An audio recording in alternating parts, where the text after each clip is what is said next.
The Ethiopian Orthodox Church has been reading the same Bible for 1,500 years. It has 81 books. The Western Bible has 66. The 15 books they kept, that we removed, one of them knows where demons come from. It also retells the entire book of Genesis, with additions that didn't make the cut. A figure called Mastema, who does what Satan will later do, but older and more complex. A calendar that the text insists was ordained at creation and that most of the world has been ignoring for 2,000 years. And the specific moment when evil spirits were permitted to remain in the world after the flood. And why? The book is called Jubilees. The scholars call it the Little Genesis, and almost no one outside seminary has read it. An angel dictated it, not an angel appearing in a dream. One of the highest angelic orders in the divine hierarchy, an angel of the presence, one of the beings who stand before God, dictated the entire text to Moses on Mount Sinai, the same mountain where the Torah was given, the same meeting, the same moment. Jubilees does not present itself as commentary on Genesis. It claims to be the fuller version, the one God gave Moses alongside the law. That was then set aside. The question that follows from that claim is obvious. Why would you set it aside? We will get there. But first, what is it? The Book of Jubilees was probably written in the 2nd century BC. Between 160 and 150 BC is the scholarly consensus. Written in Hebrew, it retells Genesis and the first part of Exodus, from creation through Moses receiving the law on Mount Sinai. The physical evidence for how seriously this text was taken is in the Israel Museum in Jerusalem. Fragments of 15 separate Jubilees manuscripts were found among the Dead Sea Scrolls at Qumran. More manuscript copies than almost any other non-canonical text at the site. 15 copies. That is not a marginal document. That is a text the community at Qumran treated as essential. The Essene community treated it as authoritative scripture. The Ethiopian Orthodox Church, one of the oldest Christian churches in the world, includes Jubilees in its canon to this day, not as an appendix, as scripture, alongside Genesis and Exodus and the Psalms. The Western Church did not include it. Set outside the Hebrew canon after the destruction of the temple in 70 AD, and outside the Christian Old Testament canon when the Western Church made its final canonical decisions in the late 4th century. Largely forgotten in the West until the 19th century, when the complete Ethiopic version was finally translated from Ge'ez. We have been treating the Western canon as the complete record. But what we are looking at here is one church's canonical decision, made in the late 4th century, that the Ethiopian Church never made. There is no single Bible. There are canons. And this one has 81 books. The Ethiopian Church preserved what the West lost. 15 copies at Qumran, scripture in Ethiopia for 1,500 years. Lost to the West, recovered only in the 19th century from the Ethiopian manuscripts. And what it contains, what warranted that level of preservation. Because what Jubilees adds to Genesis is the part that was quietly set aside. The figure we are starting with is Mastema, because understanding Mastema changes how you read the Satan figure in the rest of the Bible. The name Mastema comes from a Hebrew root meaning hostility or enmity.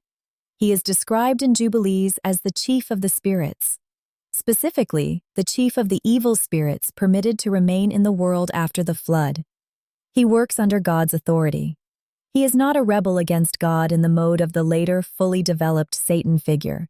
He is closer to a prosecuting attorney with divine sanction. His function is to test, to accuse, and to lead astray. But here is what that distinction cannot explain away. If Mastema operates under divine authority, if his function is sanctioned, then the affliction of humans is not a rebellion against the divine order. It is part of it. Jubilees is describing a universe where evil is permitted not as a flaw in the system, but as a feature of it. That is a more uncomfortable claim than the later Satan as rebel narrative. The most striking Mastema scene in Jubilees is the binding of Isaac. In Genesis, it is God who tests Abraham. Jubilees adds a detail. Mastema came before the Lord and asked for this test. He prompted the command. Just as, the text implies, he He prompted the persecution of Israel in Egypt. This is the same structure as the opening of Job. The adversary comes before the divine council and requests permission to test a human. But in Job, the adversary is not named. In Jubilees, he has a name, a function, and a history. The complete text of Jubilees survives in one language, Ge'ez, the ancient sacred language of the Ethiopian Church. Not in Hebrew, not in Greek. The original Hebrew is gone.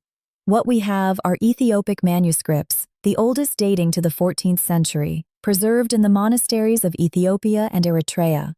The VanderKam critical edition, the definitive scholarly text, is reconstructed from those Ethiopic manuscripts alongside the Qumran fragments. Without the Ethiopian Church, we would have fragments. They gave us the book. The New Testament Satan, who tempts Jesus in the wilderness, who enters Judas, who is called the prince of this world, is a developed version of a figure whose older form is Mastema. The fully personal, fully evil, fully rebelling adversary of Christian theology is the end of a development that begins somewhere closer to the Jubilees picture. Genesis describes the flood, the Nephilim, the divine beings who came to earth, the corruption of the world, the destruction. And then, after the flood, nothing. The Nephilim are gone, the corruption simply ends. Jubilees fills the gap.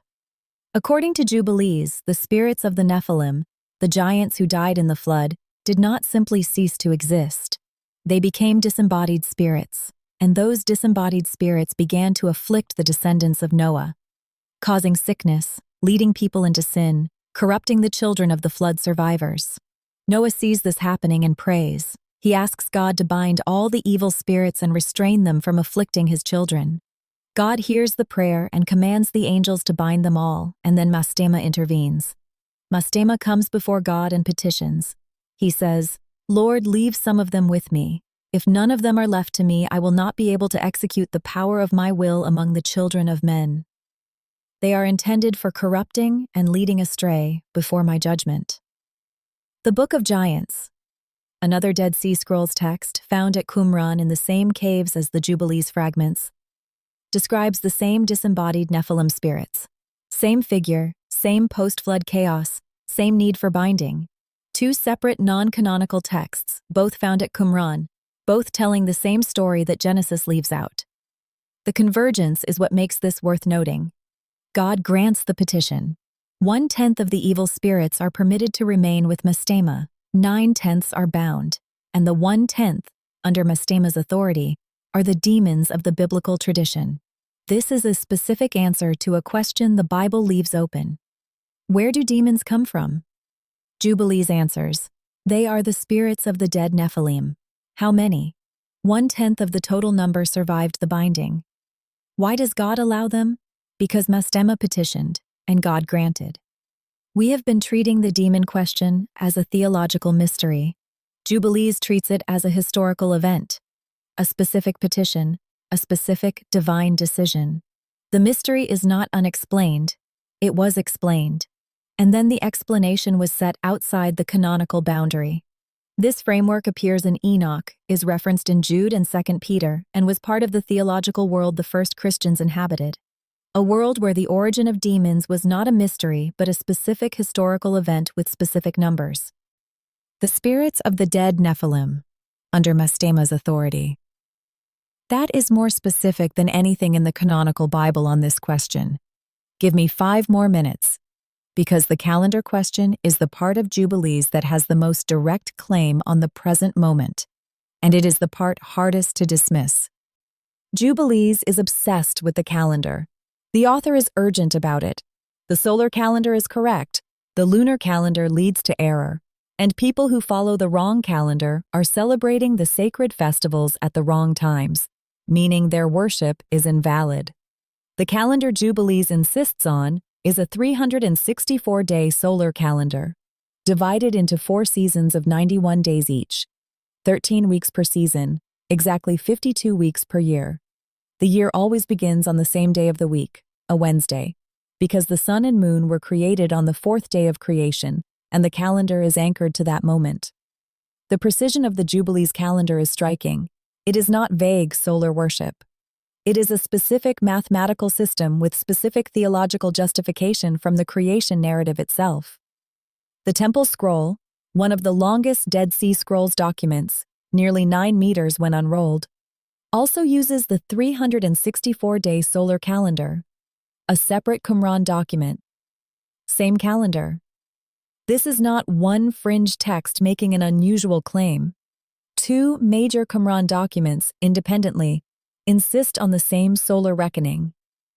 The community at Qumran separated from the Jerusalem temple establishment partly over this calendar. They believed the temple priests were conducting invalid worship on the wrong days.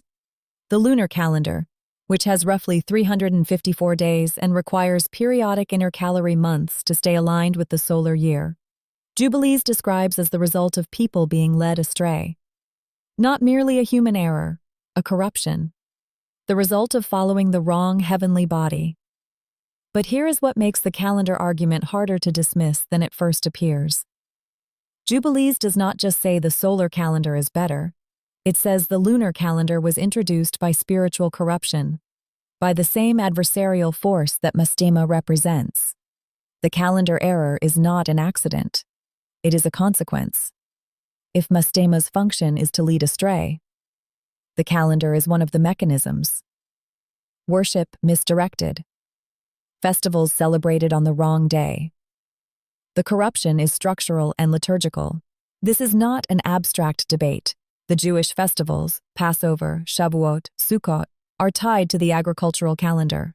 If you are celebrating Passover on the wrong day, you are not celebrating Passover. You are celebrating something, but not what was ordained. The Essene community at Qumran also used the 364-day solar calendar. This is one of the reasons they separated from the Jerusalem temple establishment. They believed the temple priests were following the wrong calendar and therefore conducting invalid worship. The calendar was not a peripheral issue, it was the cause of a schism. The most striking about the calendar argument is its confidence. Jubilees does not say, "Here is a better calendar." It says, "Here is the calendar God ordained at creation, inscribed on the heavenly tablets. It will not change." And the calendar most of the world follows was instituted by error guided by hostile spiritual forces. A 364-day solar calendar inscribed on the heavenly tablets at creation. And the calendar most of the world follows, described as the result of deliberate spiritual corruption. The honest position on why Jubilees was excluded and why Ethiopia kept it is more complex than either side of the canon debate acknowledges. I want to be honest about the canon question for Jubilees. There is no controversy here, only a genuine and interesting historical situation. Jubilees was not excluded because it was considered heretical. It was excluded because the Jewish canon, fixed in the period following the destruction of the temple, was a survival decision. Which texts define us? Which texts carry us through exile and diaspora without the temple, the Torah, the prophets, the writings? Not everything that had been read and valued in the Second Temple period. Jubilees was set outside the canonical boundary, not condemned, not burned, just outside. The Ethiopian Church kept it for a different reason. The Ethiopian Orthodox Church received the broader text tradition before the Western canonical decisions were finalized. They inherited a canon that included Jubilees, and they kept it. Not as rebellion against Rome, because Rome's canon was not their canon. They had their own, and it was broader. We have been asking, why was Jubilees excluded? That is the wrong question. It assumes a single canonical decision that everyone participated in. The better question is, why did the Western Church narrow its canon at that moment? And what was on the other side of that decision? Does it mean the canon boundary is not as fixed as it appears from inside it? Jubilees was inside the conversation that produced the canonical Bible. It shared assumptions, figures, and theology with texts that were kept. The canon closed, and Jubilees was on the other side of the door. The Ethiopian Church never closed that door, and for 1,500 years they have been reading a Bible that is 15 books longer than ours, including the one that knows where demons come from. Next episode, the calendar itself. Who stole time? The dating system we live inside, who built it, what it replaced, and whether the year we call the present is actually the year it claims to be.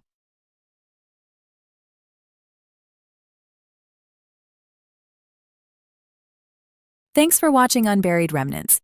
If you like the content, please like, comment, and subscribe to help support the channel. Stay curious. Keep digging. The rabbit hole goes deeper.